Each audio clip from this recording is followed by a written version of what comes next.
특별히 교회 안 다니시는 분들이 이런 오해를 하죠. 교회는 착한 사람들이 모여서 더 착해지려고 노력하는 곳이 바로 교회다. 여러분, 이렇게 생각하는 사람들이 생각보다 많습니다. 이 생각이 사실인지 아닌지, 기독교가 말하는 것이 전혀 다른 것인지 오늘 이야기해 보려고 합니다. 흔히 연말이 되면 두 가지 감정이 동시에 느껴집니다. 하나는 설렘이고 또 하나는 피로감이에요. 왜 연말이 되면 피로감을 느낄까? 1년 동안 도대체 내가 뭘 했는지, 내 인생의 1년 성적표가 나오는, 평가받는 그런 세상에 우리가 살고 있기 때문에 피로감을 느끼는 것이 아닌가. 직장에서는요, 인사고과가 매겨집니다. 학생들은 학교에서 기말고사로 성적표가 나옵니다. 경영자는 한 해의 결산을 하면서 손익을 정산합니다. 결코 기쁠 수만은 없어요. 인스타그램이나 페북을 보면 다들 그렇게 화려하게 사는데 어쩌면 저렇게 평안하게 보이는데, 어쩌면 저렇게 멋지게 보이는데 유독 나만 초라하게 보이는 것이 사실이에요. 그래서 더욱더 필요합니다. 사회학자들은 오늘날 세대를 뭐라고 이야기하냐면 능력주의 사회다, 이렇게 이야기합니다. 능력만큼 얻는다는 거죠. 지금 당신의 결과는 곧 당신의 능력치입니다, 이렇게 말하고 있는 거예요. 이 말 자체가 대단히 공평한 말 같은데 반대는 정말 무서운 말이죠. 당신이 실패한다면 다 능력 때문이야, 이 말하고 똑같은 얘기예요. 그래서 무섭습니다. 이런 생각은 우리를 끊임없이 나 자신을 증명해내야 되는 불안 속으로 몰아가죠. 사랑받기 위해서, 인정받기 위해서 무언가 끊임없이 대가를 지불해야 된다는 이런 강박관념에 사로잡히도록 만듭니다. 그런데 오늘 말씀은 그야말로 충격적이에요. 이런 세상의 법칙과 정반대의 말씀을 하고 있거든요. 그것이 바로 우리가 성탄을 기뻐해야 되는 진짜 이유이기도 합니다. 자, 오늘 말씀에 아브라함이 나옵니다. 아브라함이 성경 맨 처음에 성경 창세기에 나오는 인물이죠. 자, 유대인들에게 아브라함이 얼마나 대단한 사람이냐면 자기들의 조상이에요. 원조예요.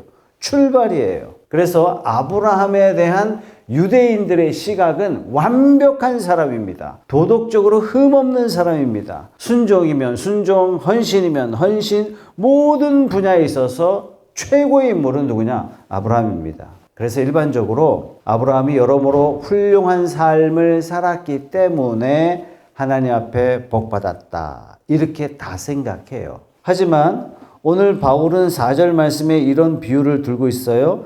일을 하는 사람에게는 품삯을 은혜로 주는 것으로 치지 않고 당연한 보수로 주는 것으로 생각합니다. 무슨 말이냐? 자, 여러분들이 직장에서 한 달 동안 열심히 일했습니다. 월급날이 됐습니다. 사장님이 월급 봉투를 딱 주면서 자, 받아. 이건 내가 주는 선물이야, 이렇게 말한다면 그 사장님 정신 나가신 분이죠. 월급은 내가 일한 대가지 사장의 선물이 절대로 될 수가 없는 거죠. 내 노동에 대한 정당한 대가예요.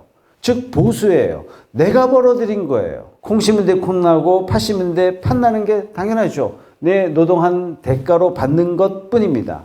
여러분, 이것이 이 세상을 움직이는 작동의 원리죠. 이게 상식이죠. 그래서 모든 종교가 다 이 시스템 안에 있습니다. 즉 어떻게 생각하냐면 내가 신에게 선한 행동을 하면 신은 나에게 각종 축복과 구원을 베풀어 주실 수밖에 없다. 왜? 내가 그렇게 마땅히 행동했으니까. 복받을 짓을 했으니까. 구원받을 만한 내 행동을 내가 했으니까. 여러분 생각해 보세요. 이건 거래죠. 명백한 거래죠.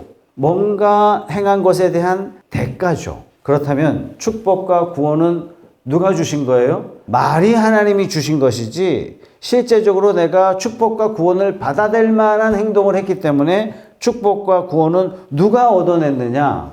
결국 내가 얻어낸 겁니다. 여러분, 정말 신만져도 이렇게 우리가 사는 이 세상의 대가의 원리로 작동한다고 생각하십니까? 이렇게 생각하시는 분들이 생각보다 많으신 것 같아요. 만약에 하나님이 이런 분이시라면, 만약에 신이 이런 분이라면 정말 이런 분이 신이라 할 수 있겠습니까? 자, 여러분 모차르트가 나오는 영화 아마데우스 보셨죠? 굉장히 재미있습니다. 영화에 보면 왕실 음악가 샬리에르가 나옵니다. 이 샬리에르가 어떤 사람이냐면 독실한 기독교인이에요. 그래서 하나님 앞에 신실하게 기도합니다. 기도 제목이 늘 똑같아요. 하나님, 저는 하나님을 위해서 금욕도 하고요, 절제도 하고요, 하나님을 위해서 가난한 사람을 돕기도 하고요. 그리고 하나님 때문에 내가 얼마나 정결하게 사는지 몰라요. 그러니까 하나님 나에게 불멸의 음악적 재능을 나에게 주십시오. 늘 이렇게 기도해요. 지금 뭐 하고 있는 겁니까? 하나님하고 거래하고 있는 거예요. 샬리에르는 그가 말한 대로 진짜 실천했습니다. 말만 그런 게 아니에요. 기도만 그런 게 아니에요. 그런데 정작 천재적인 음악적 재능은 누구에게 갔어요? 모차르트에게 갔어요. 샬리에르가 모차르트를 보니까 기가 막힌 거예요. 억장이 무너져요. 모차르트 보니까 늘 방탕해. 이렇게 방탕한 놈이 없어요. 철이 없고 예의는 기본으로 없고. 그래서 샬리에르는 분노합니다. 하나님, 나는 당신을 위해서 이렇게 노력했는데, 이렇게 일했는데 왜 정당한 보수는, 마땅한 보수는 왜 저놈이 다 가져갑니까? 자, 샬리에르의 비극이 뭐냐? 샬리에르는 하나님을 사랑한 게 아니라 하나님을 이용해서 자신의 성공을 얻어내려고 했습니다. 자, 이 말을 지금 4절에서 일하는 자의 태도로 설명하고 있는 겁니다. 내가 쌓은 공로로 하나님께 청구서를 그냥 내미는 거예요. 나 하나님 이만큼 했으니까 마땅히 이만큼 줘야 되는 거 아니에요? 대부분의 종교인들이 이렇게 믿음 생활합니다. 심지어 종교가 없어요, 나는 무신론자예요, 이렇게 말하는 사람도 이렇게 생각하면서 살고 있죠. 말이 무신론자지만 믿는 게 있죠. 커리어를 믿어요. 자기가 아는 인맥을 믿어요. 궁극적으로 대부분의 많은 사람들이 돈을 믿고 삽니다. 이런 것들을 얻기 위해서 영혼을 갈아 넣습니다. 왜요? 이런 것들이 나를 구원해 줄 거라고 믿기 때문이죠. 그래서 노력합니다. 노력한 만큼 얻어내면 교만해져요. 당연하죠. 왜? 내가 노력해서 얻어낸 거니까. 노력했는데도 불구하고 얻지 못하면 절망합니다. 왜? 내가 다 뼈를 갈아 넣었기 때문에. 그래서 인생이 피곤합니다. 얻어도 피곤하고 얻지 못해도 인생이 늘 피곤하죠. 그런데 오늘 5절 말씀에 우리에게 핵폭탄 같은 말씀을 선포하고 있습니다. 이 말씀은 오늘날 현대인들의 상식을 파괴하는 말씀이에요. 뿐만 아니라 모든 종교들이 상상할 수 없는 그런 말씀이에요. 다 같이 한번 읽어봅니다. 시작. 그러나 경건하지 못한 사람을 의롭다고 하시는 분을 믿는 사람은 비록 아무 공로가 없어도 그를 인정을 받습니다. 모든 종교가 경건한 자를 신이 사랑한다고 가르치고 있는데 성경은 어떻게 가르치고 있느냐? 경건하지 않는 자를 사랑하고 있다. 이렇게 말씀하시고 있는 겁니다. 경건치 못한 사람을 의롭다. 이렇게 하시는 분이 하나님이신데 그 하나님을 어떻게 하면 돼요?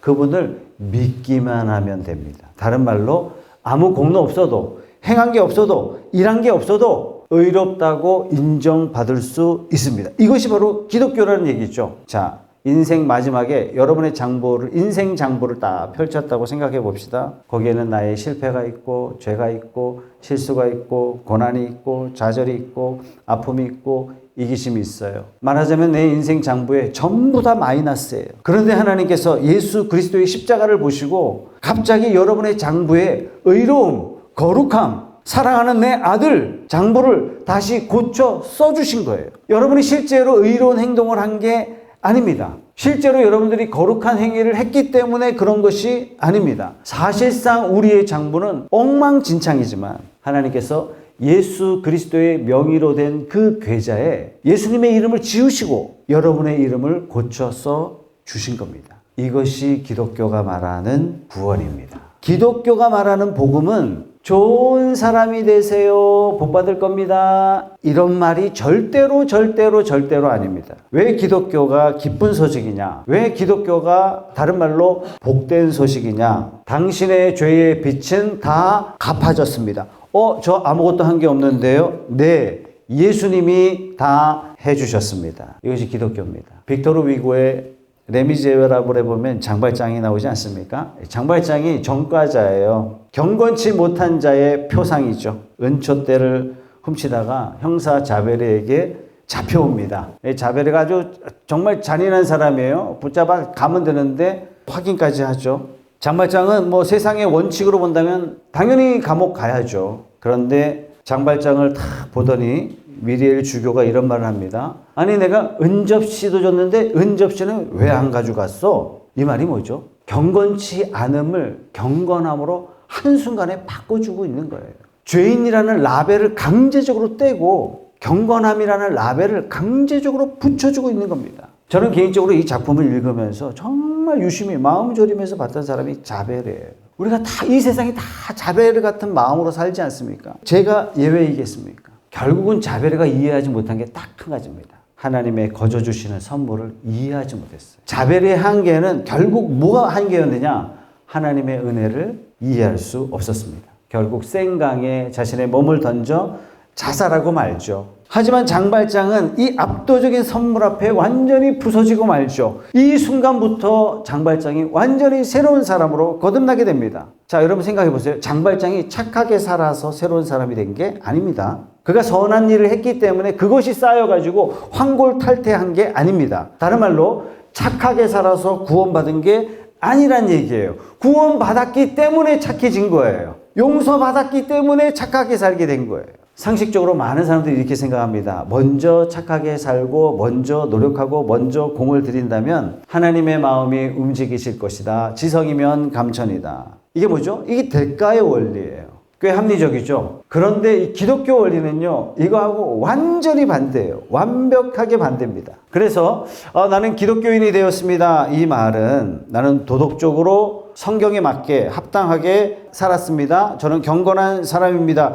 이렇게 말하는 게 기독교가 아닙니다. 나는 기독교인이 되었습니다. 이 말은 뭐냐면 나의 힘, 내 생각대로 나 스스로 나를 구원할 수 없습니다. 내게 주어진 인생은 내 힘으로 도저히 살아낼 수 없습니다. 나는 환자입니다. 그래서 나는 의사가 필요합니다. 이렇게 인정하는 것이 바로 기독교예요. 이것이 오늘 본문에 나오는 아브라함의 믿음이죠. 자, 9절 10절을 같이 한번 읽어보겠습니다. 시작. 그러면 이러한 복은 할례를 받은 사람에게만 내리는 것입니까? 그렇지 않으면 할례를 받지 않은 사람에게도 내리는 것입니까? 우리는 앞에서 말하기를 하나님께서 아브라함의 믿음을 의로 여기셨다 하였습니다. 그러면 어떻게 아브라함이 그러한 인정을 받았습니까? 그가 할례를 받은 후에 그렇게 되었습니까? 그렇지 않으면 할례를 받기 전에 그렇게 되었습니까? 그것은 할례를 받은 후에 된 일이 아니라 할례를 받기 전에 된 일입니다. 어려운 표현인데 어쨌든 아브라함이 어떻게 인정받았습니까? 뭔가 의식적인 행위와 선한 행위를 통해서 인정받았습니까? 그 전에 인정받았습니까? 지금 그 얘기하고 있는 거거든요. 아브라함이 할례 받기 전에, 종교 의식 전에 하나님이 의롭게 여겨주셨어요. 유대인이라서 구원받은 게 아니고 뭔가 착한 행실을 많이 해서 하나님이 아브라함을 받아준 게 아니란 얘기예요. 여러분 생각해 보세요. 친구에게 만족을 주는 게 쉽습니까? 어떻게 하면 친구가 만족할 수 있죠? 어떻게 하면 부모님을 만족시켜 드릴 수 있죠?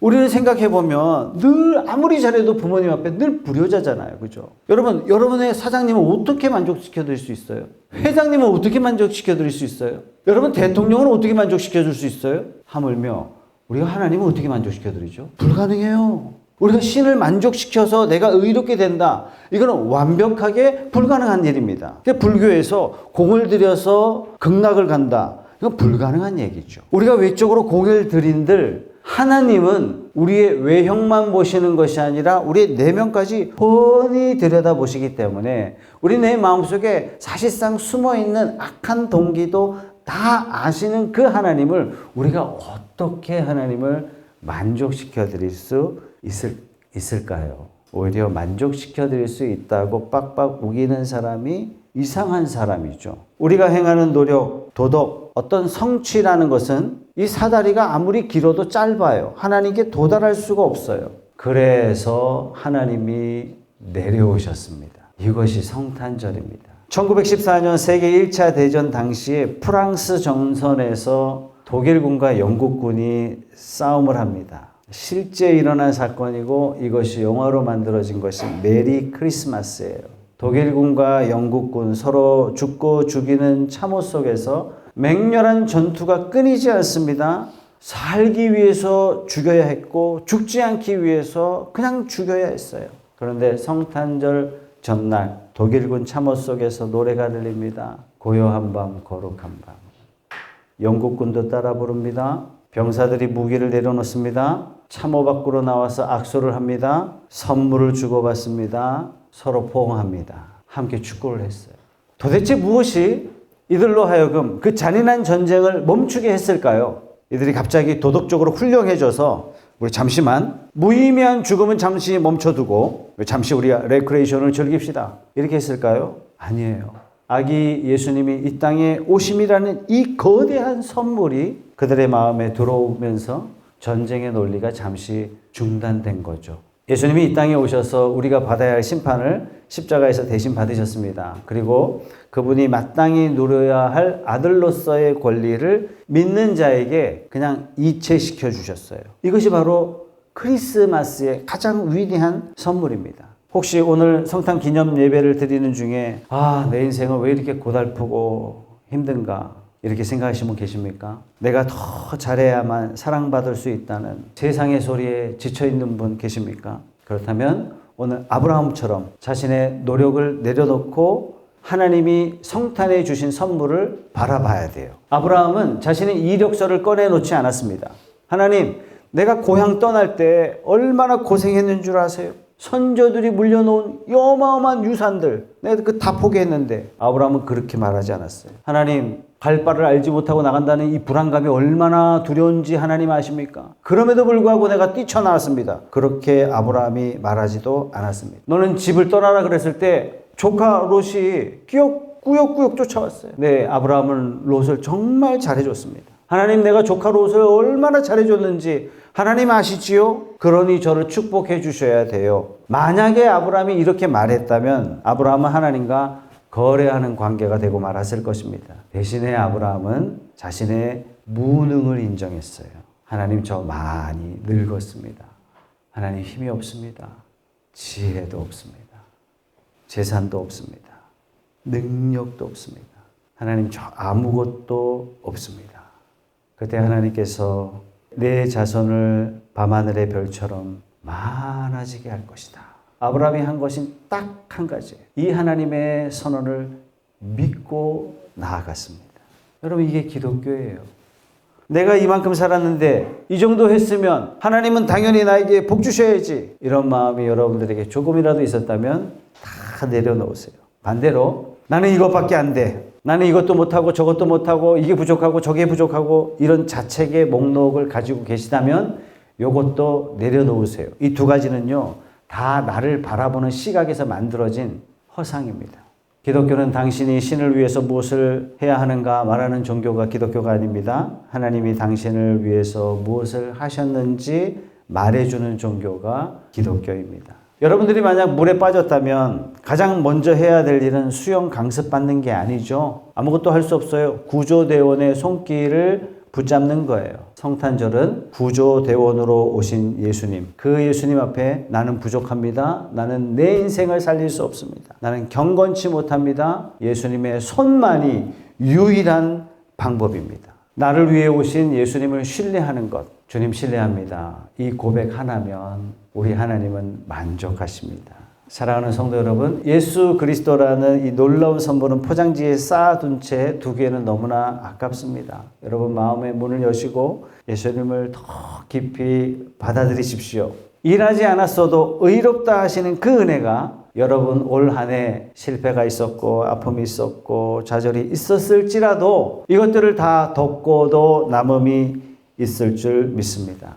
여러분, 지금까지 여러분이 성취했던 그 어떤 대단한 것보다도 여러분 자신은요, 더 대단합니다. 왠지 아세요? 여러분을 위해서 예수님이 이 땅에 오셨거든요.